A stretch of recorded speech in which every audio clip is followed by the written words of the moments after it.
Welcome back, everybody, and Happy New Year's to everyone. I wanted to take a second before we started the video and just say how much I appreciate everything over the last year. The channel has grown quite a bit, and I've gotten to talk to a lot of different people. You know, I've said multiple times the interactions of the channel are the coolest part of it to me. I'm a big reader. I read a lot. You know, I got 2 new books. Actually, they're sitting right here. I got 2 new books for Christmas this year from family members because, you know, I read a lot. That's what they get me for gifts. There's context that I get from people in the comments on the Discord that I can't get from a book. Does that make any sense? Like, I get things from the channel that I couldn't just read in a book somewhere, and I'm greatly appreciative of it. It gives a whole like different level of insight to the things that we're looking at. So I just wanted to say I'm super appreciative of it. I hope the channel continues to grow, and I continue to, you know, get to talk to all of you and get all of your insights and context going forward. So we're going to jump into this here. This is the 13th part of the Swedish fighter pilot series. Let's go ahead and jump into it.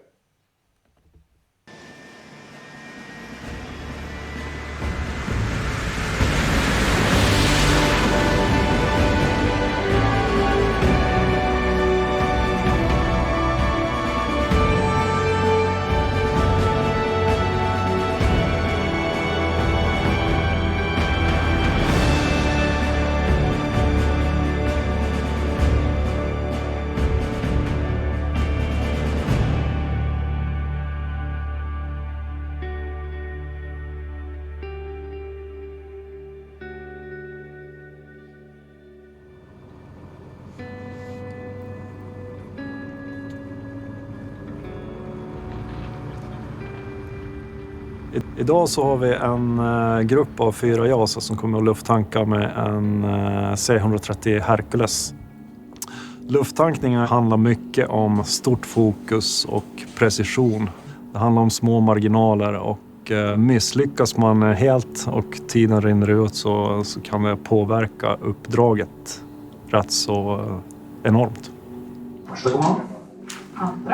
Andra med gången. Lufttankning under pass 1 med något tidigare start. De startar 8:30 lokal tid. De kommer förmodligen ansluta på tanken mer sydligt än Niklas 2, men de kommer flyga norrut och lämna tanken i Niklas 2 Victor 2.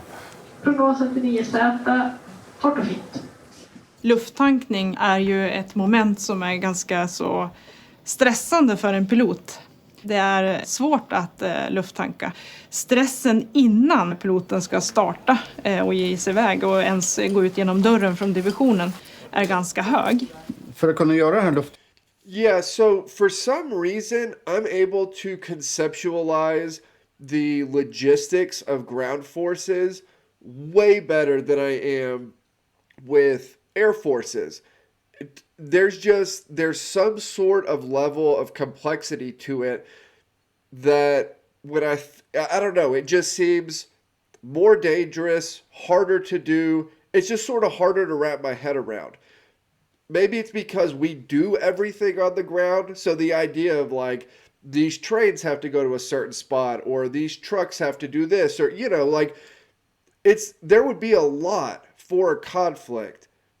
But there's just something about it, you know, with it being in the air that makes it almost seem impossible, not for like training exercises, but for in an actual hot conflict situation where you're constantly refueling planes and you have, you know, tankers refueling each other, and it sort of blows my mind. lufttankningspasset, då är det först och främst hela den här kontakten man har till lufttankningsflygplanet. Alltifrån var är den, hur mycket flygbränsle kan vi få. Vi tar emot Urban Blå ifrån F21 och de ska komma med 2 flygplan. Det är Dalton 11-12. Det känns ju särskilt positivt att jag vet hur långa anflygningstid de har, så att vi kan lufttanka dem gör att även de från Luleå kan vara här nere och öva och få bra övningsutbyte. Vi startar om 45 minuter. Det tar 45 minuter dit. Primära tankningsområdet är där, sekundära är där om vädret kommer in från öster. Vädret i området är bra och alternativ Göteborg, det är bra väder där och bra väder hemma. Vi tar bränsle från vårt eget flygplan så vi har ingen extra dunk till det. Vi skickar ut en slang som är ungefär 20 meter lång och i ändan av den slangen så hänger det en tratt som är knappt 1 meter i diameter. Och det är den tratten som jasarna ska träffa med sina probar för att vi ska kunna föra över bränsle. Man, those are thick bitches. Jack 4 Bravo, Tango 3-1, flight level 90, Motion 4 Charlie Delta. And on shuttle 4 Charlie Delta, breaking action for runway 14. Copy, runway 14, Canage 1005. Wolf's runway 32, clear for takeoff. Det har ju alltid en viss mån av turbulens så att både ett eget flygplan rör på sig, tankeflygplanet rör på sig och korgen rör på sig. Man har ju en korg som är kanske 1,5 meter i diameter då, och den är ju hård och vass. Och man är lite ovan att ha sådana grejer nära sitt flygplan som man absolut inte vill att det ska bli några repor på. Men här tvingas man ju flyga in till korgen och den passerar ju de facto kanske 30 centimeter från huven i farter som då är kanske 400 kilometer i timmen. Man ska flyga ett flygplan i hög fart på hög höjd mer eller mindre in i ett annat flygplan. I alla fall och connecta som en prob mot en slang då helt enkelt. Och just när man flyger så nära. Do you see what I'm saying about the air logistics stuff? Because like this process in and of itself, it's like, okay, this seems decently complicated and really dangerous, right? Certainly more dangerous than complicated, although I'm sure it has a level of complexity, you know, that I don't see like on the surface. But imagine doing this to, you know, a bunch of different fighters over, you know, a stretch of however many kilometers, and how many other tankers are out there, and how long are you flying missions? Like, once it becomes a longer stretch scenario like a hot conflict, this starts to look so complicated so quickly. Då får man en väldigt direkt feedback. Om jag sitter och kör en stridsuppgift på långa avstånd så här, då kanske varje millimeter och centimeter gör inte så stor skillnad i sammanhanget. Men när man lufttankar, då är varje centimeter viktig. Ja, det är mycket att känna. Jag brukar känna efter hur är jag i kroppen. Alltså är jag lite spänd och nervös och så här, så får man ta ett djupt andetag. Och jag brukar hålla lite längre ner på styrspaken för att håller jag högre upp så tenderar jag att göra lite mer rörelse på flygplanet. Så jag flyttar ner och så flyger jag med tummen och långfingret långt ner på styrspaken för att lugna ner rörelserna. Och sen så sitter man i en situation där man antagligen behöver bränsle också. Och det gör att det finns en viss press i det här. Om inte jag klarar det här nu så kanske jag måste åka hem och avbryta uppdraget. Lämna mina kompisar och den uppgift som vi ska lösa. Och sen kan det dessutom vara andra som ska tanka samtidigt så att det ligger ett gäng på kö och man har lite publik också.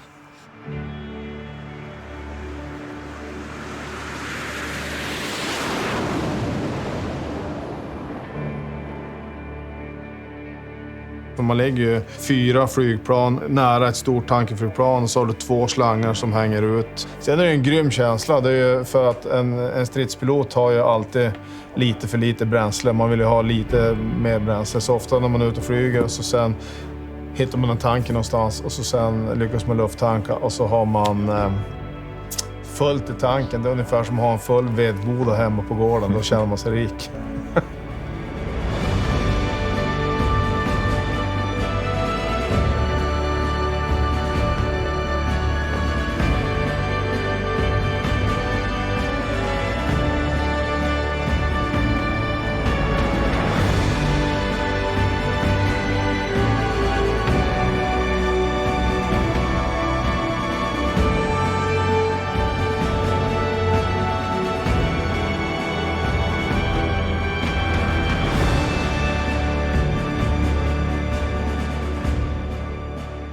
Det är en sak om man är uppe här i Norrbotten och så övar vi det här och så sen kan man liksom småle åt varandra när man kommer ner. När vi flög över Libyen fyllde vi alltid upp tanken där ute över Medelhavet. Och det som var speciellt där då, det var ju att alla andra ville också fylla upp sin tank där. Så det var ju norrmän, danskar, britter, amerikanare och you name it var ju där. Och då ligger man ju på kö. Och då är det lite jobbigt för ens ego att när man går in och så sen börjar man missa och så sen hör man någon britt som säger på ett väldigt artigt sätt I'm really low on fuel. Are you going to stay there for a long time? Då lugnar man ner sig. Yeah, that's actually kind of hilarious. Och så sen fattar det beslutet att nu lämnar jag plats åt någon annan eller att jag tar plats på tanken så att någon annan får åka hem. Det blir en annan aspekt på det här då. Ja.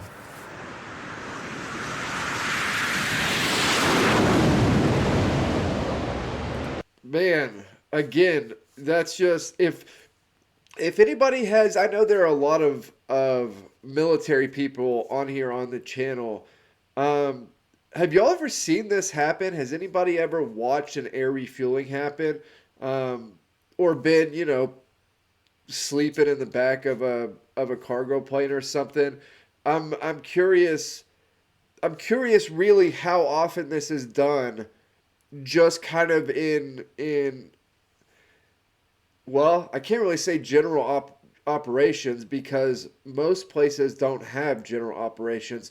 The U.S. has been in the Middle East for so long that it's kind of like tainted my initial view on the work that, or the, you know, what militaries do and how often they're in regular use, I guess.